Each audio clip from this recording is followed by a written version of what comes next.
Assalamualaikum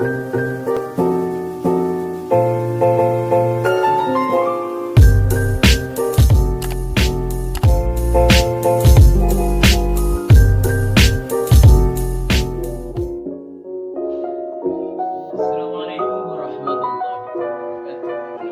Alhamdulillah, la haula wa la quwwata illa billahil aliyyil azim. Perkenankan, nama saya Muhammad Ikhlas Suryanto dari SD Negeri 6 Surabaya, yang kesempatan ini saya mendapatkan tugas mengampu kelas 1, kelas 2, kelas 3 materi pendidikan agama Islam dan budi pekerti. Mengajar adalah memberikan atau transfer ilmu kepada anak-anak. Tapi sekali lagi bahwasannya tugas guru yang utama adalah sebagai pendidik, yaitu menginternalisasi nilai, memberikan nilai-nilai positif kepada anak.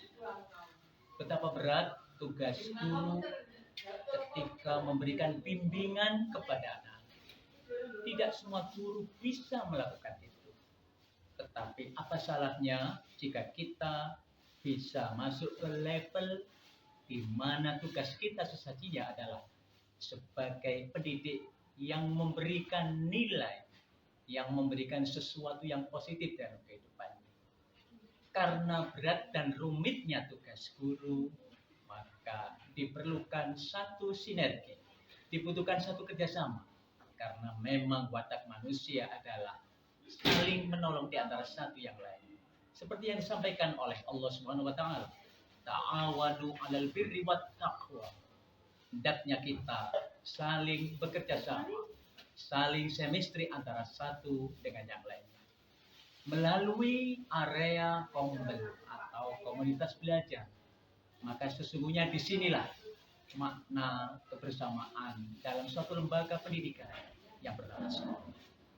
Maka di sini ada unsur saling muhasabah, ada unsur saling menambah pengetahuan di antara bapak dan ibu. Karena sekali lagi manusia adalah al-insan mafadul khata' wa nisyan. Manusia tempatnya lemah, termasuk dalam hal ini kita selaku pendidik dalam memberikan bimbingan kepada anak-anak. Bersyukur lewat anugerah yang barokah ini melalui kombel yang di situ tidak hanya guru-guru agama Islam, tapi ada unsur guru agama non-Islam, baik Kristen, Hindu, Buddha atau yang lain. Mudah-mudahan dengan adanya kombel ini dapat menambah hasanah kita ketika menghadapi satu problematika hidup, problematika menghadapi anak-anak kita. Mudah-mudahan kombel yang ada dapat memberikan manfaat sehingga dapat mempermudah tugas guru di dalam mewujudkan jati dirinya sebagai pendidik. Sekali lagi, sebagai pendidik tidak hanya memberikan ilmu kepada anak-anak, tapi juga dapat memberikan nilai-nilai positif dalam rangka mewujudkan manusia-manusia yang berakhlak. Demikian yang dapat saya sampaikan, kurang lebihnya mohon maaf. Assalamualaikum warahmatullahi wabarakatuh.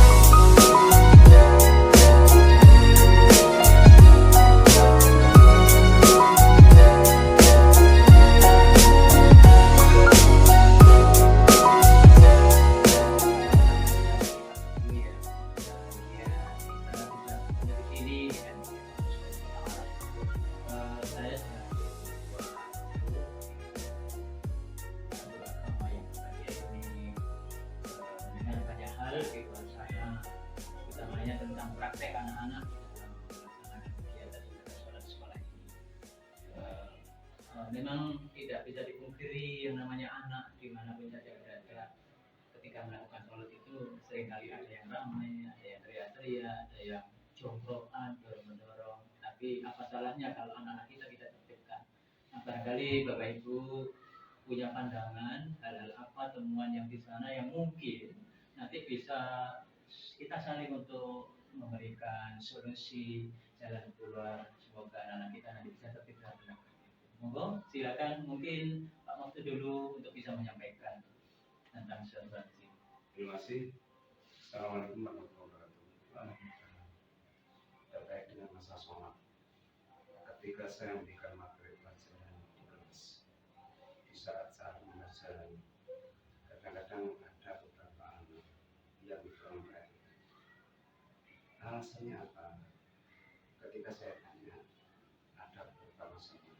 Misal, seringkali di keluarga itu ayah dan ibu bertengkar, dan itulah kata seperti kurang perhatian dari dunia, atau ayah kurang perhatian terhadap anaknya, sehingga anak-anak itu kurang bisa dibantu. Kemudian yang kedua, ketika anak itu di kelas ya, terus terang seringkali terjadi ketika saya melaksanakan pembelajaran, anak-anak tidak fokus, itu bisa saja karena belum.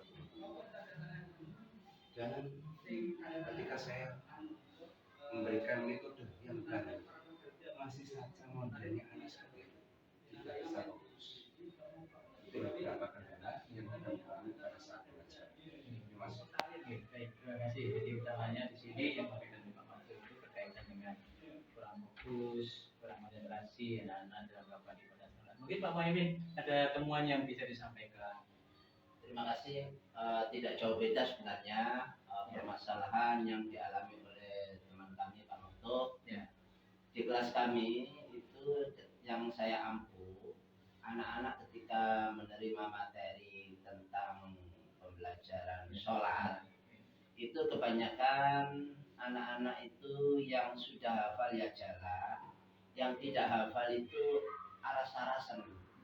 Jadi kalau disuruh mengikuti itu ya ogah-ogahan.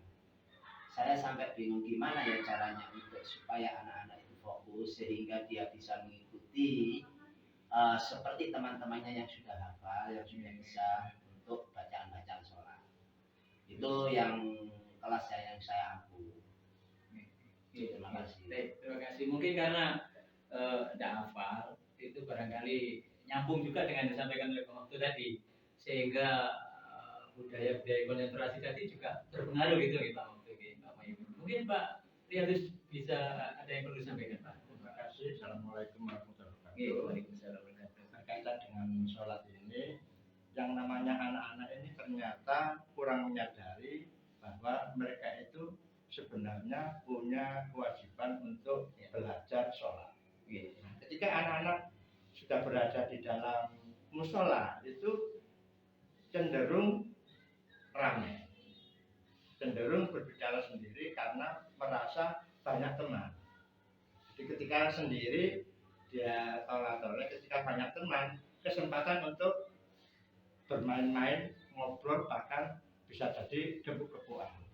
Nah, kenapa anak-anak melakukan hal ini di musola? Karena pertama memang mereka kurang pengarahan dari kedua orang tua, sehingga dia masuk ke masjid atau ke musola ini dikira tujuannya hanya sekedar untuk bermain-main, padahal dia sebenarnya harus melaksanakan sholat dengan penuh ketenangan, hikmat, karena berada di dalam masjid.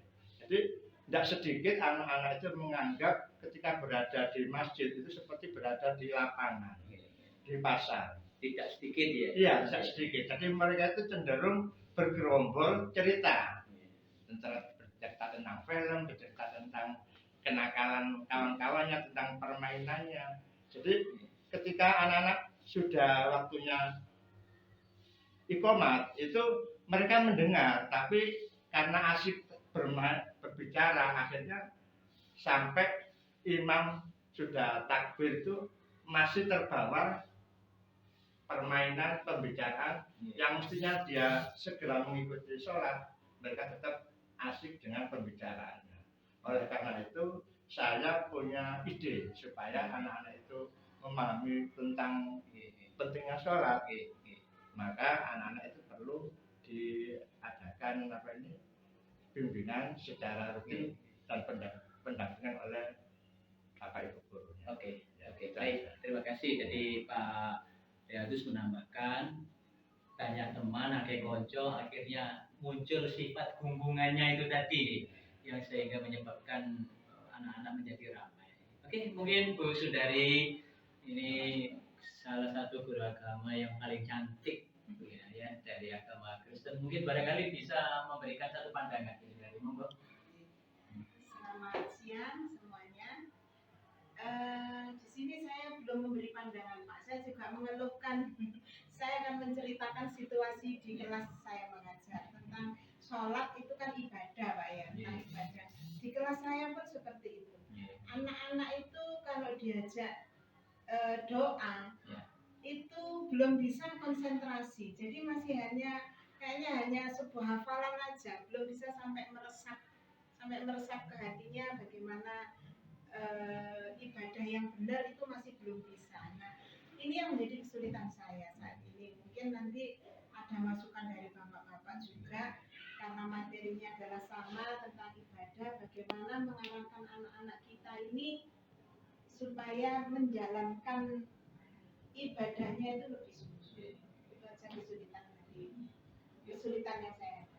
Terima kasih. Terima kasih Bidadari yang telah memberikan masukan kepada kita bersama. Jadi ini sesungguhnya adalah temuan-temuan yang biasa kita dapati dan mungkin teman-teman ini ada miripnya dengan di luar sana. Paling tidak kita harus ingat bahwa ini loh nuansa anak-anak itu sama yang disampaikan oleh Rasulullah dan termasuk kita sendiri bahwasanya utlubul ilma minal mahdi, menuntut ilmu itu dari ayunan ibu sampai kalian. Artinya apa?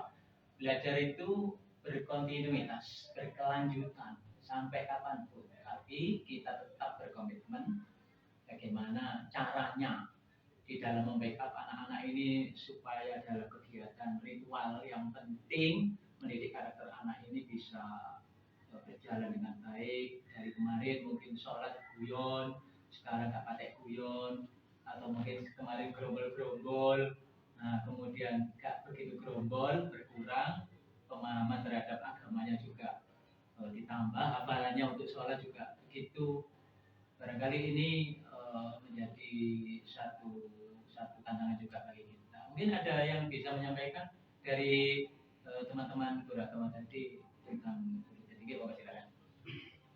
Terkait dengan sholat, terus terang selama ini anak-anak sudah berbagai macam cara untuk mengatasi bagaimana anak-anak itu keburu sholat. Hal ini disebabkan karena apa? Kenapa anak-anak tidak mau sholat? Ternyata ketika saya tanya, nah di rumah orang tua sholat apa enggak? Jawabnya tidak. Bagaimana anak menasihati orang tua menasihati anaknya supaya untuk sholat sedangkan dia sendiri tidak sholat? Ini salah satu contoh. Bukti bagaimana anak itu mau sholat di rumah atau di masjid atau di musola, sedangkan orang tuanya sendiri tidak mengajari. Sehingga jangan kemudian kita menyalahkan anak tidak. Orang tua sendiri juga tidak mau sholat dan tidak mau mendidik anaknya untuk sholat. Maka secara otomatis kalau orang tuanya tidak sholat, ya tentu anaknya juga kurang semangat untuk sholat. Dia mau sholat sementara orang tuanya tidak sholat. Ketika orang tua nyuruh untuk sholat, nah sholat dia akan bantah. Pak, saya sendiri juga tidak sholat. Saya sendiri juga tidak sholat. Artinya prinsip keteladanan, keteladanan. Baik, Pak Muhyiddin, Anda tadi sampaikan. Terima kasih. Keteladanan memang sangat perlu juga. Tapi sesuai dengan dari kita yang beragama Islam maupun yang agama Kristen, tadi terdengar rasa ingin ibadah itu belum dimiliki anak-anak. Pak, saya cenderung kepingin bagaimana kita menampilkan sesuatu, entah itu melalui video atau apa yang seakan-akan anak itu, aku itu butuh untuk ibadah. Insya Allah dengan rasa inginnya ibadah sehingga dia ada kesungguhan di dalam hafal, ada kesungguhan ketika praktek ibadah di musola. Saya kira seperti itu. Nah, mungkin kita perlu mencari video-video yang menunjukkan kepada siswa itu kamu itu butuh ibadah, seperti ini loh. Baik, itu mungkin kita perlu carikan dari ada video-video. teladan, mungkin barangkali lewat video ya, Iya. sebagai motivasi anak-anak supaya bisa, wih gitu, sesuatu yang bisa ditiru, sesuatu Untuk yang memotivasi baik, anak-anak tadi. memotivasi anak-anak. Baik, teladan lewat visualisasi. Mungkin Pak Rianus Berkaitan dengan permasalahan anak yang tidak sholat karena orang tuanya tidak sholat, itu saya pernah menemukan anak yang seperti itu. Iya. Akhirnya anak itu saya motivasi, sudah kamu tidak perlu terlalu menggantungkan orang tuamu yang tidak sholat. Jadi yang penting kakekmu, nenekmu kan sholat. Nah, ketika kakek nenekmu itu sholat, kamu ikut. Nanti dengan ikut sholat itu nanti kamu akan terbentuk jiwa kasih sayang. Yeah. Nah, setelah kamu menyadari akan pentingnya sholat, jangan lupa orang tamu yang tidak sholat itu kamu doakan. Yeah. Supaya hatinya terbuka dan mau mengikuti sholat seperti yang kamu lakukan. Yeah.